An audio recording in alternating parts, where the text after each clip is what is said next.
রাত পোহালেই West Bengal State Council of Technical and Vocational এডুকেশনের উচ্চ মাধ্যমিকের রেজাল্ট। পশ্চিমবঙ্গ ভোকেশনাল বিভাগের উচ্চ মাধ্যমিক শাখার তোমাদেরকে আমরা এর আগে কথা দিয়েছিলাম যে তোমাদেরকে আমরা জানিয়ে দেব কোন ওয়েবসাইটে তোমরা এই রেজাল্টে দেখতে পারবে। আমরা সরাসরি তোমাদের দেখাচ্ছি এখানে যে কাউন্সিল যে নোটিশ করেছে সেই নোটিশে কিন্তু পরিষ্কার করে বলে দেওয়া আছে, কয়েকটি ওয়েবসাইট নম্বর দেওয়া আছে। এই ওয়েবসাইটগুলোতে কিন্তু তোমরা আগামীকাল তোমাদের রেজাল্ট দেখতে পারবে। এই যে ওয়েবসাইটগুলো তোমরা দেখতেই পাচ্ছ, প্রথম দেওয়া আছে www.hctbesd.wb.gov.in।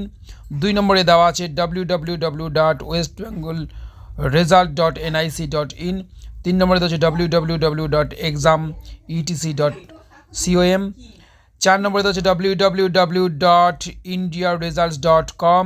5 নম্বরে www